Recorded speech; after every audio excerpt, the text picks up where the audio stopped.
Hello friends, welcome to my channel. आज हम बनाएंगे सावन की स्पेशल मिठाई जो कि है मलाई घेवर। तो यहाँ पे मैं आपके साथ शेयर करूँगी मेरा फर्स्ट टाइम घेवर बनाने का एक्सपीरियंस, जो कि मैंने गलतियाँ बहुत सारी इसमें की हैं, लेकिन आप इस वीडियो को ध्यान से देखें जिससे वो गलती आप ना करें। तो चलिए बनाना शुरू करते हैं मलाई घेवर। इसके लिए सबसे पहले हम बनाएंगे मलाई यानी कि रबड़ी। इसके लिए मैंने यहाँ पे 1 लीटर दूध को बॉईल किया है और उसके बाद उसको मीडियम आंच पर उसको पकाना है। हमें तब तक पकाना है जब तक कि वो बिल्कुल थिक नहीं हो जाता, जैसे रबड़ी होती है बिल्कुल वैसे ही इसको बनाना है हमें। और ये देखिए, इसको लगेगा कम से कम 1 से 1.5 घंटा आप इसको पकाएंगे तभी जाके उस शेप में आएगा। और इसके अंदर मैंने मीठे के लिए यूज़ करा है मिल्क मेड। 3 चम्मच मैंने मिल्क मेड डाला है। आप अगर आपके पास मिल्क मेड नहीं है तो आप शुगर भी यूज़ कर सकते हैं। मीठा आप अपने हिसाब से सेट कर सकते हैं, क्योंकि हम शुगर सिरप भी यूज़ करेंगे तो आप उस हिसाब से उसमें डालें। 3 चम्मच मैंने यहाँ पे मिल्क मेड डाला है। और ये देखिए इसकी कंसिस्टेंसी, ये काफ़ी थिक हो चुका है। थोड़ा सा इसको हम और पकाएंगे और इसको ठंडा होने के लिए रख देंगे रूम टेम्परेचर पर। ठंडा होने के बाद ये थोड़ा और गाढ़ा हो जाता है। तब तक हम बनाएंगे शुगर सिरप। शुगर सिरप बनाने के लिए यहाँ पे मैंने लिया है 1 कप चीनी, उसमें डाला है आधा कप पानी। इसको हमें मीडियम आंच पे पकाना है। बहुत ज़्यादा इसको नहीं हमें गाढ़ा करना है, सिर्फ इतना जितना कि जो आपकी फिंगर है वो आपस में चिपकने लगे हल्की हल्की, बस तब तक इसको हमें पकाना है। और आपका शुगर सिरप तैयार है, इसको अलग रख देंगे। अब यहाँ पे मैंने एक भगोने में, एक आप कोई भी बर्तन ले सकते हैं, उसके अंदर मैंने लिया है 2 चम्मच घी। देसी घी में बनाएंगे। और साथ ही उसमें डाली है 4 से 5 आइस क्यूब्स। आइस क्यूब्स को इसलिए डाला है क्योंकि हमें इसको मक्खन बनाना है और इसको अच्छे से हाथ से कम 5 मिनट तक हमें इसको फेंटना है। तो जो घी है वो कन्वर्ट हो जाएगा आपका मक्खन के अंदर। हाथ आप इसको एक ही डायरेक्शन में आप इसको फेंटें। ये स्टेप इसका बहुत इंपॉर्टेंट है। इसको आप एक डायरेक्शन में फेंटें और तब तक फेंटें जब तक इसका कलर अच्छे से चेंज नहीं हो जाता और ये सारा जो आपका घी आपने लिया था वो बटर की फॉर्म में नहीं आ जाता और एक साथ इकट्ठा नहीं हो जाता। ये देखिए इसके अंदर मैंने इसको 5 मिनट से कम इसको फेंटा है और ये अच्छे से फेंट चुका है। इसका कलर भी चेंज हो गया है और ये एक साथ इकट्ठा हो गया है। अब इसके अंदर हम मिलाएंगे मैदा। मैदा को हम एक साथ नहीं मिलाएंगे। यहाँ पे मैंने करीब 1.5 कप मैदा ली है और इसको बहुत धीरे धीरे करके थोड़ा थोड़ा करके मिलाना है और इसको फेंटते जाना है। और साथ ही यहाँ पे लगेगा आधा कप दूध और बिल्कुल चिल्ड वाला पानी, फ्रीजर वाला पानी जो होता है, आप उसको पहले ही ठंडा करके रख लें। और धीरे धीरे करके थोड़ा मैदा डालेंगे, फिर इसको फेंटेंगे हाथ से और थोड़ा सा दूध डालेंगे। तो आप धीरे धीरे करके सारी चीज़ें आप बहुत ही थोड़ी थोड़ी क्वांटिटी में इसमें मिलाएं, जिससे कि ये इसका बैटर अच्छे से फिट सके। बैटर का अच्छे से फेंटना, अच्छे से फिटा हुआ होना बहुत ज़रूरी है अच्छा घेवर बनने के लिए, जालीदार घेवर बनाने के लिए। तो ये स्टेप बहुत इंपॉर्टेंट है, आप इसको ध्यान से करें और बहुत ही केयरफुल रह के थोड़ा मैदा डालें, फिर इसको फेंटें, थोड़ा सा दूध डाल के फिर थोड़ा मैदा डालें। एक साथ कोई भी चीज़ सारी नहीं डालनी है, धीरे धीरे करके डालनी है और उसको फेंटते जाना है। आप इसमें मिक्सी का यूज़ भी कर सकते हैं फेंटने के लिए या विस्क का इस्तेमाल कर सकते हैं।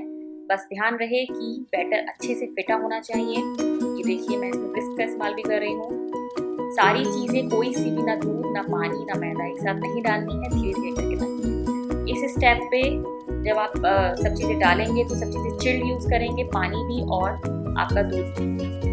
अब इसमें जो सबसे बड़ा जो ब्लेंडर मैंने यहाँ पे करा था कि मैंने इसमें ढेर सारा पानी एक साथ डाल दिया था। फिर जब मैंने उसको फेंटा तो वो जो मक्खन था या घी, हमने घी को कन्वर्ट करा था मक्खन में, वो बैटर के ऊपर आ गया, उसके ऊपर तैरने लगा था। तो ये गलती आप ना करें, एक साथ पानी ना डालें और उसको ना एक साथ फेंटें। जब वो बैटर के ऊपर जो तैरने लगता है मक्खन, तो उसको सही करने के लिए फिर मैंने मिक्सी का यूज़ करा था, ब्लेंडर का। मक्खन को आप चम्मच से इकट्ठा करें एक साथ और उसको ब्लेंडर में डाल के एक बार मिक्सी चला लें, तो वो जो बटर है, मक्खन है, वो एक साथ फिट जाएगा। और बाकी का जो बचा हुआ आपका बैटर है नीचे का, जिससे मक्खन अलग हो गया था, वो उसी ब्लेंडर में उसी मक्खन के साथ डालकर एक बार फिर से आप मिक्सी चला लें। तो जो आपका मक्खन और जो बैटर है पानी को अलग हो गया था, वो फिर से दोबारा से मिल जाएगा। तो ये वाली मिस्टेक मैंने बहुत बड़ी करी थी, लेकिन उसको मैंने ठीक कर दिया था। तो अगर आपके साथ भी ऐसा होता है तो आप ये इस्तेमाल कर सकते हैं मिक्सी का बीच में। और इस कंसिस्टेंसी का हमें बैटर चाहिए। सबसे लास्ट में इसमें मिलाएंगे हम 1 चम्मच नींबू का रस और यहाँ पे मैंने चढ़ाया है देसी घी। और ये स्टेप इतना इम्पोर्टेंट है कि आपको केयरफुल रहना है। जो घी है क्योंकि वो बाहर निकलता है, बहुत धीरे धीरे करके थोड़ा थोड़ा करके सेंटर में आपको जो बैटर है वो डालना है, थोड़ा थोड़ा करके। जब उसके बुलबुले बंद हो जाए उसके बाद फिर से डालना है और इसकी जो आंच रहेगी वो तेज रहेगी, लेकिन अगर आपको किसी स्टेप पे लगता है कि साइड से वो लग रहा है पतीले में जो इसका बैटर है, तो आप थोड़ी सी आंच को कम भी कर सकते हैं। बैटर को धीरे धीरे डालें और एक डायरेक्शन में सेंटर में डालें। बीच में से चाहे स्टिक से आप उसको बीच में से स्पेस बना सकते हैं, या कोई सॉस बॉटल का यूज भी कर सकते हैं अगर आप चमचे से उसको सीधा नहीं डाल पा रहे हैं। मेरा थोड़ा सा टेढ़ा मेढ़ा हो गया था, बट लेकिन उससे टेस्ट में कोई फर्क नहीं पड़ता है। लेकिन आपको परफेक्शन चाहिए तो आप सेंटर में डालें बिल्कुल। देखिए साइड से थोड़ा सा नाइफ से मैं इसको अलग कर रही हूँ, और ये इजीली जब ये किनारे छोड़ देता है, यानी कि ये परफेक्टली सेक किया है। थोड़ा सा बीच में से ऑयल लेके, घी लेके आप साइड में डाल सकते हैं, जिससे कि दोनों तरफ से सिक जाए। घेवर को कभी भी पलट के नहीं सेकते हैं, एक ही साइड से सेकते हैं, ऊपर से वो अपने आप सिक जाता है। जब वो प्रेस करेंगे तो घी ऊपर आ जाता है। ये देखिए परफेक्टली बन चुका है जालीदार घेवर। और जब ये घेवर को आप बाहर निकालें तो इसको किसी स्टैंड पर रखें या किसी परात में इसको कटोरी साइड से रख सकते हैं टेढ़ा करके, जिससे कि इसका एक्स्ट्रा ऑयल है, घी है, वो उसमें अलग हो जाए। और इस तरीके से मैंने बाकी के सारे घेवर बना लिए थे। 2 घेवर मैंने इस पतीले में बनाए थे भगोनी में। मुझे लगा थोड़ा सा इसका जो पतीले का जो बॉटम है वो थोड़ा लाइट है, तो घेवर नीचे लग रहा था।